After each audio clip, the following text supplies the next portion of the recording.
Hi hello friends, welcome back to my YouTube channel మా ఇంటి logs. Lemon rice ఎలా చేసేది చూడండి.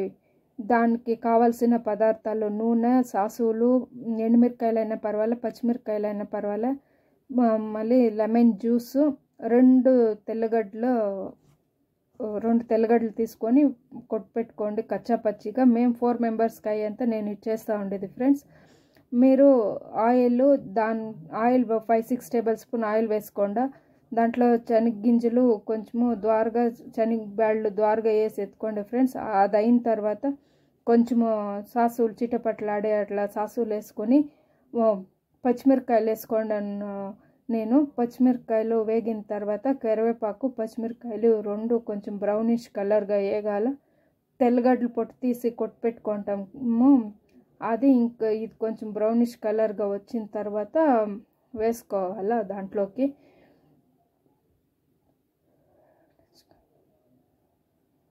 బ్రౌనిష్ కలర్ వచ్చింది చూడండి ఫ్రెండ్స్. ఇప్పుడు తెల్లగడ్డలు కొట్టిండేది వేసుకోండి. అది కొంచెం బ్రౌనిష్ కలర్గా వస్తుంది. ఆ తర్వాత మీరు పసుపు వేసుకోవాలా. పసుపు వేసిన తర్వాత మనకి తగినంత ఉప్పు, ఎక్కువైతే బాగుండేలేదు, చూసుకొని వేసుకోవచ్చు. మళ్ళీ కూడా ఈ వైట్ రైస్ అనేది మనం ఫస్ట్లోనే చేసి పెట్టుకుంటే అది చల్లారిన తర్వాత మనం కలిసేదానికి బాగుంటుంది. వేడి అన్నం అయితే కలిసేదానికి బాగుండేలేదు, ఉంట్లుగా వస్తుంది. ఫస్ట్ చల్లారిన తర్వాత మనం కలిసుకుంటే పొడిగా వస్తుంది. మనకు తగినంత ఉప్పు వేసుకోండి. చాలదు అంటే కూడా మళ్ళీ కూడా కలిసుకోవచ్చు. ఇట్లా అంతా చేసుకున్న తర్వాత మనము అది పొడి చెప్తుంది కదా ఫ్రెండ్స్ స్టార్టింగ్లో, అట్లా పౌడర్ చేసి పెట్టుకొని మనం ఏ గొజ్జులకైనా ఇట్లా లెమన్ రైస్ కానీ చింతపండు గొజ్జుకైనా కానీ బాగుంటుంది.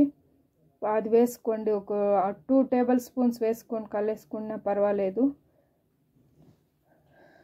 ఇది వేసుకొని బాగా కలుపుకోవాలి ఫ్రెండ్స్. బాగా కలుపుకొని స్టవ్ ఆఫ్ చేసేయాల. కొంచెం అది వేగింది, చల్లారినాక మనం ఈ జ్యూస్ పోసుకొని కలిసుకోవాలి. దీంట్లోకి మనము ఇప్పుడు అన్నము ఫస్ట్లోనే ఆరపెట్టుకోవాలి. ఆరపెట్టిన తర్వాత మనం ఈ గొజ్జు వేసి కలిసుకుంటే పొడిగా వస్తుంది. చూడండి ఫ్రెండ్స్, అలా వస్తుంది. Like, share, subscribe and comments. ఏదైనా మిస్టేక్